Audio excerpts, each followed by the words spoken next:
Time now for Back Pages tonight here on Sky Sports News, bringing you a first look at the sports stories in the morning's newspapers. Joining us tonight, very pleased to say, Sam Dean, football reporter for the Telegraph, and the Mirror's chief football writer, John Cross. Good evening to you both, gents. Let's quickly run through the Back Pages. Well, Spain are into the Euro final. Their 16-year-old sensation, Lamine Yamal, makes the back page of the Times as they look ahead to Sunday's showpiece in Berlin. The front of the Metro has a message for England ahead of their semi-final, saying it's now or never, N-E-T-H-E-R, never, as they prepare to face Virgil van Dijk and company in Dortmund. By this stage of the tournament, England usually front-page news as well as dominating the sports section. The cover of the Star has Harry Kane depicted as Lord Kitchener. Google him if you're not sure. A blaster pass from history lessons in a rallying cry to the squad. And Kane may be in the unusual position of feeling some heat for his place in the team right now, but in the Telegraph, a piece here saying that he's been proving people wrong all of his career. All adds up to a brilliant occasion. The Sun has Gareth Southgate in the pose, heading for what they call the final frontier. Well, John, let's start with the Times. So that performance for Spain, 2-1 winners over France, and it is Lamine Yamal, Barcelona's star, 16-year-old, who stuns the French. What a sensational story that is for the Spanish journalist, John. How impressive was he? Absolutely wonderful, wasn't he? What a goal. What a moment. The youngest scorer in the tournament history. He doesn't turn 17 until this weekend, does he? He was just mesmerising. I love his performance. He's almost grown into the tournament. There were some question marks at first, wasn't there, whether he was too young? But I think the balance of the Spain team, the way that they've won their way through the group stages and then carried on winning with such style and with such pizzazz in their performances. Tonight, I thought, if it wasn't Lamine Yamal, it was also about their midfield. I mean, Rodri, I just thought, what a midfield masterclass. To me, they do look the best team, the outstanding team. We normally have one outstanding team in each tournament, and I do think Spain certainly have that tag right now. They're playing with a fluidity and a class that is unmatched so far. So whoever gets through tomorrow night, England or Holland, let's pray, I certainly will be, that it's England, will know that they've got one hell of a task on their hands, because I do think at the moment Spain just look absolutely irresistible. Well, it's covered in your paper as well, Sam. In the Telegraph, teenage hero Yamal makes a Euros history as youngest scorer.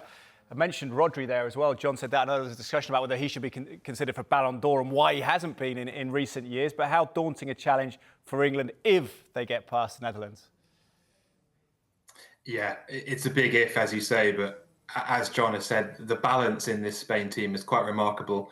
And they're the only team in this tournament, I think, that have really played what I would call club football, in that they've got this organisation and this structure and this ability to attack as a sort of cohesive unit, which no other teams really had. Perhaps Germany had too, but obviously Spain knocked them out. But even France, who was such a hotly tipped team, have such a good record in recent international tournaments, they never came close to producing the kind of attacking cohesion that Spain have showed. And you can see that the system is so well drilled. There are so many players with huge technical class, and on the wings with Lamine Yamal and Nico Williams, they have two players who can just tear apart a defence at any moment, really. And you think back to those Spain teams of sort of 2008 to 2012, when they went on that amazing run in international tournaments. They were perhaps more methodical and solid than this team. This Spain team seems quite a lot more exciting and more fun. And certainly players like Yamal and Williams help to contribute that level of excitement and joy to their play. And yeah, as John says, the midfield as well, with Fabian Ruiz and Rodri, who have just been totally dominant in every game they've played. And yeah, you really do fear for England, if indeed it is England who get through. You certainly wouldn't back Gareth Southgate's team to keep the ball against this Spain side or to create a huge amount of chances. So it could be a long afternoon if that is the case, but let's see how tomorrow night goes first. Absolutely. Let's not get ahead of ourselves. Let's just reflect, though, John, on quickly before we move on France. How do you expect the French press to consider the situation of Didier Deschamps, who has won a World Cup for the country, but there's not been too many people happy with him throughout this tournament? No, it's been spiky this week, hasn't it? He's really faced some difficult questions. He bit back, I think, in his pre-match press conference saying, well, almost if you don't like it, you can lump it, really. We're going to get on with it. The one that I feel a bit sorry for, frankly, is Kylian Mbappe, who I mean, in the group stages, breaks his nose, has clearly been, incredibly troubled by this injury. Lots of reports, even in the French media, saying that he's struggling because of the pain to sleep. And so no wonder why he can't produce decent performances. I thought he gave it his all tonight. I mean, he provided the assist, and then right towards the end, he cuts inside and blazes a good chance over the bar. So I think it's mixed for them. Look, I don't, I think because they just haven't played particularly well, and I think the French fans and the French media always expect them to do remarkable things each and every time. I do think that he'll face a barrage of criticism over this, but I do think they've lost to a magnificent team. You have to kind of keep that in context. Equally, they're always in the mix, aren't they? Semi-finals or finals, France. And I just think they are a sensational team. So I do think you kind of almost have to balance the criticism that will inevitably follow. Indeed, we'll see how Didier Deschamps continues or not with France. Let's talk, though, England against the Netherlands. Front page of the Metro. It's now or never. Nether written N-E-T-H-E-R in orange with the exclamation mark. Sam, I know we all like to build this up. We're full of hyperbole. But is it now or never? When you look at the players pictured there, Bellingham, Saka and Rice, is there an argument that England might be better in a couple of years' time at the World Cup? Or do you think when you get this close, it has to be now or never? Yeah, I certainly wouldn't say this is the last chance for this England generation. I think there's only a few players, if any, who you would say this is the last tournament for. And certainly there's a lot of room for growth. I think as we've seen throughout this tournament, these are still a lot of young players like Foden, Bellingham, Saka that you mentioned, who are nowhere near their peak yet and nowhere near their prime. So England fans shouldn't feel that this is the last chance they're going to get. But that doesn't mean it's not a good chance. And it's a very good chance. And England, as we know, have got here without playing particularly well, without controlling the ball anywhere close to a team like Spain has. But they're here, and they're 2 games away from glory. And certainly Netherlands, I think, will be a beatable opponent, if not a very difficult one. And yes, I understand the hyperbole. This is the time to dream. I think, as the Telegraph puts on our front page tomorrow of sports section, it's time to make memories that will last a generation. And these are the kind of nights that we all watch football for. So, yeah, let's get excited. Let's go for it. Absolutely. Well, let's get even more excited. Let's go to the back page of The Sun, the rallying cry, John, the final frontier, a Gareth Starr's trek to make history. Sorry, I can't sound more like Patrick Stewart or James Kirk. But what do you make of this? He's brought it up, hasn't he, in a sense? He's talked about pressure, but he's actually made the point that this would be unprecedented for England to reach a final on foreign soil. Hey, look, I really like the way that Gareth Southgate has addressed his pre-match stuff today. I think he's sort of almost said, look, we want to make history. It would be the first time that England have reached a final on foreign soil. He brings that up. He also brought up about how the squad has grown throughout the tournament, and also really raised the point about how he felt as if early in the tournament, he felt that they were gripped with a fear. And a fear that he really thought had gone away under his regime, that sort of kind of almost gripped by this fear of how heavy the shirt has weighed on some of the players' shoulders. He thought that some of the players were a little bit too concerned about some of the criticism from former players, if you like. And that had sort of kind of weighed them down. And he was sort of almost drew this analogy about how when England, as good as sort of kind of clinched their qualification with albeit a draw against Denmark, some of the Danish players were celebrating, and similar as well with Slovenia. The Slovenian fans were having a party. England fans, even though they topped the group, were chucking beer at the manager. Talk about contrast. And I think Gareth Southgate at times, I think, has looked a sort of a troubled figure, if you like. He does feel as if he's had at times the weight of the world on his shoulders. And I thought that actually after Switzerland and again today, he spoke with much greater authority, much more confidence and belief. I really like the way that he's growing into it. I really like the messages that he's getting across. He's trying to give the players a bit more confidence, isn't he, as they approach this huge game against Holland. And I like the message that he's getting across. And I think he's back to almost the Gareth Southgate that we've become to know and love over the last 8 years, because no one should really deride his achievement. Third semi-final in 8 years in charge. that is the best record of any England manager in those sort of terms, really. And I have to say, I do think that deserves a hell of a lot of credit. And as we move forward, I do think that sort of kind of some of that criticism is going to go away. It could play better, of course they can, but as long as they're in the latter stages of the tournament, I think that's all that matters right now. Absolutely. Southgate has his place in history. So does Harry Kane, current record goal scorer. But the captain's coming for criticism too. Let's look at the Telegraph. We've got a piece with Harry Kane by your chief football correspondent, Sam, Jason Burt in Dortmund. Under fire captain aiming to silence his critics once again. What have you made of the criticism of Harry Kane? Is it justified? Well, I think to an extent it is. I think Kane would be the first to accept that his performances haven't really been at the level that most people would expect from a player of his caliber, and after a season he's had it at Bayern Munich. And certainly there are concerns over his fitness, over his mobility, and I think it's been reasonable for pundits and fans and journalists to question that. But equally, he is still Harry Kane, and that is the thing to remember here. You can't come to semi-final of Euros and not play Harry Kane, because look at what he's achieved for England, look at what he's done. And I think the point that Jason makes in his piece today is that Kane has been doubted and sort of written off so many times in his career. When he came through at Spurs and people thought he wasn't going to make it, then he had one great season and people said he's a one-hit wonder. And then gradually, he's proved all those people wrong. And it would be completely within his character to do so again, even if there are concerns from the outside, at least, about the way he's moving and the way he's getting involved in games. So certainly the criticism's fair, but equally, I don't think anybody in England would be at all surprised if Kane scores a goal tomorrow night. And don't forget, if he scores two, then suddenly he's a top scorer in the tournament, which would put a bit of a perspective on his struggles so far, that he could still end the tournament with the Golden Boot. Indeed, John, your thoughts on Kane? I remember substituting Gary Lineker at Euro 92 didn't go well down for Graham Taylor. What are your thoughts on the challenge of perhaps dropping his captain for Southgate?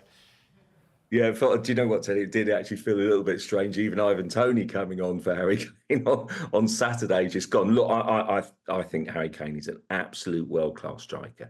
I think he's a fantastic leader and captain for England, record goal scorer.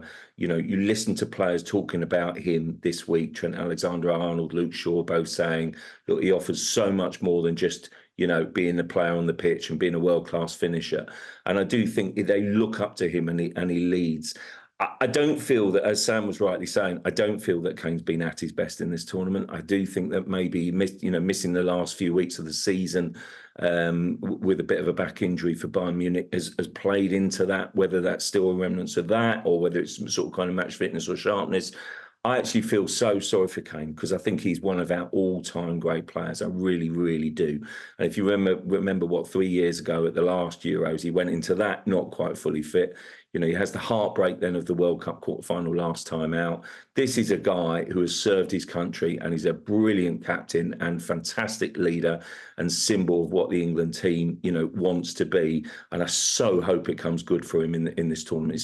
No one deserves it more. And you can feel that passion when he talks and indeed when he plays. He's just not fired for him so far, but as Sam rightly said, you wouldn't put it past him to score a couple on occasion, because he loves those personal accolades and he loves playing into the team ethic as well. So, you know, I do think there's more to come for Harry Kane. I do think he'll be fired up for it. Indeed, he's looking forward to battling Virgil van Dijk, isn't he? Gents, we're going to take a quick break. Thank you for now. When we come back, we will look at more of the back pages. John's paper, The Mirror, has much more on England versus the Netherlands semi-final in Dortmund at the top right of the page as well. They've Erik ten Hag mentioning Manchester United as title contenders. More on that next.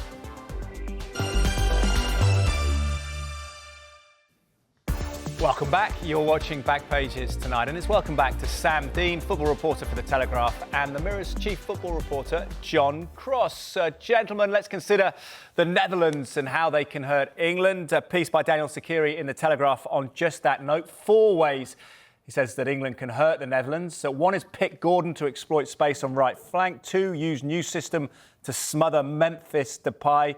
Show Virgil van Dijk onto his left foot and carry the ball through midfield. Sam, we're expecting the Gordon one to certainly not come true, but I suppose 3 out of 4 could work?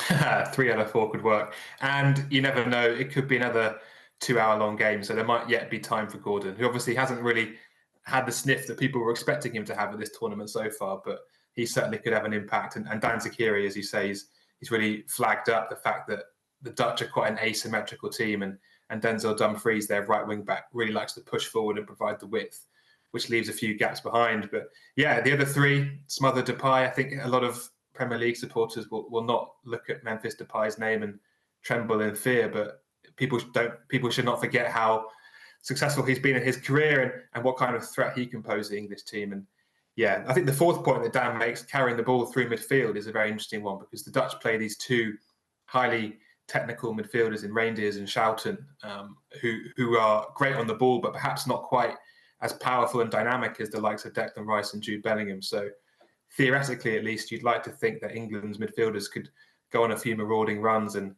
create some space that way. But as ever, these things are not as easy to do as they are to say. Well, it's very, very easy from this position, isn't it, John? Let's continue to enjoy our perspective with the front page of the Metro. Virgil van Dijk, Memphis Depay and Cody Gakpo pictured, I believe, the familiar faces. What do you make of the threat of the Netherlands and suggestions in some circles, John, that Van Dijk could be exploited at this stage of his career? Well, good luck with that. I haven't seen too much hope or expectation of that, I have to say, in this tournament. Look, I don't think he had an absolutely fantastic, outstanding season for Liverpool, the one just gone. I thought it was a bit of a roller coaster ride. I think when we consider that Virgil van Dijk has been one of the great defenders in the Premier League era, I still think he has an aura and class about him, which makes he'll be a formidable defender and opponent for England.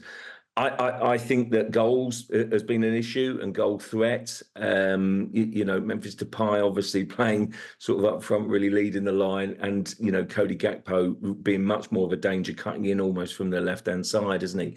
And being a real worry for it. I think it'll be an incredibly tight and intense game. I do think it's almost a 50-50. I do think then that sort of kind of Holland have won through quite well. I mean, obviously they had to come from behind in the last round against Turkey, but England have been pushed the whole way to lots of extra times in their knockout games, which is not something that Holland have been through. So I do wonder whether sort of Holland might have a little bit of freshness. Look, I think if England play to their best and are at their best, then I do think they win the game. But it's making sure they're right at it and that improvement maintains and carries on, because they were better against the Swiss and they'll need to be better again, I think, to beat Holland. John, just thinking, is it sparked any memories? For some viewers, it'll be Euro 96, but a lot of people look at Rotterdam in October 1993 when Ronald Koeman scored a free kick after arguably should have been sent off in that match. Think any of that emotion adds to it this time around? Yeah, I think so. He's going to flip it, isn't he? He's going to flip it. He is, Look, I do think there's been a great history between England and Holland, isn't there? And I mean, we all remember, don't we, Euro '96 and that golden, glorious sunshine day at Wembley, but also the kind of the ups and the downs. I think there's a great rivalry because we're so familiar with so many of their players. I think it'll be a fantastic occasion tomorrow night. I really do. I'll tell you what, I am just outside of Dortmund. The weather might be tropical because I don't know whether sort of kind of the broadcasters has picked up some of the thunderstorms outside. It's raining really hard, so get ready for it. I do think tomorrow won't be quite as sunny here in Dortmund. No, we'll see how it develops. Hopefully it won't be as controversial as that night in Rotterdam in '93. Let's talk Manchester United. Sam, Erik ten Hag's been speaking. Also been a bit of movement in the transfer market with Mason Greenwood heading to Marseille, with Roberto De Zerbi saying that he will protect him like a son. What do you think of this for a 22-year-old player? Does this seem like the amicable solution for everyone? It seems to be on paper a solution that suits all parties, although it does remain to be seen just whether the final details of this deal can be done and if there are any late objections from anyone in Marseille or anything like that. But as it stands, it looks like this deal probably is going to happen. And you think you have to say, given everything that's gone on with Greenwood and everything that's happened in the past few years, for me, it makes sense for him to go abroad again. We saw how well he played in Spain last year, and clearly being away from England helped him and his personal development. And from his side of things, at least, and from people around him, you can see the argument for going to France and playing under a manager like De Zerbi, who obviously speaks English after his time at Brighton and has a good record of nurturing young players with a lot of talent. So, yeah, it seems to be a move that suits most parties, if not all parties. And from what we're reading and what we're hearing, it's going to be a deal that should happen in the next few days. We'll keep across Ligue 1 over the next weeks of the transfer window and the season to come. Let's talk about Erik ten Hag generally. John, in the Mirror, ten Hag sets sights on a title charge for United. Been speaking about loving the new structure as well. Do you enjoy this bullish ten Hag? Well, he needs to. I think he needs to come out and say what he's going to do. A couple of things really caught my eye from what he was saying. You know, it was an interview with the in-house club channel, what is it, MUTV, saying about he wants to go on the front foot, he wants to go out and attack, he wants to be more positive, and let's see whether he's able to achieve that. They're obviously looking to strengthen the squad. Don't forget, but the other eye-catching thing, of course, is that basically he made it very plain that he wants to turn United this coming season into title contenders and into title challengers, which is a bold claim. But look, you know, he's got a record of winning 2 trophies, you know, in his first 2 seasons. So I just think he's got to go on the front foot. I quite like the positive messaging, really. United, I think, did the right thing ultimately in sticking with Ten Hag. It was a long, drawn-out process. Then they've got to back their man with a new contract. And then, of course, you know, comes the kind of new structure and new setup. And I think really it was very much this kind of message, wasn't it, to get out there and to say, look, United are going to be a force to be reckoned with, but I'm also very happy now with the new structure. So let's get on and move forward. I've still got my doubts whether they can make that leap, but they did have so many injuries and so many setbacks. You know, if they can get a sort of a clean bill of health and sort of improve on that front, then I do think United do have an opportunity to kind of be back, but you know, sort of battling for top 4, if not in the title contention. OK, we'll keep across United. It is England up next against the Netherlands, of course, so Wednesday night. The eye back page to round things off. Criticism of footballers at Euros hard to bear, says Ben Stokes, England's cricket captain. Let's finish off just with a prediction. John, in a word, do England go through? Yes, they do. Always believe. And Sam? Yes, on penalties. Brilliant. OK, thank you, gents. Speak to you soon. If you missed any of the show, a chance to see back pages at hour. Also available as a podcast wherever you get your podcasts.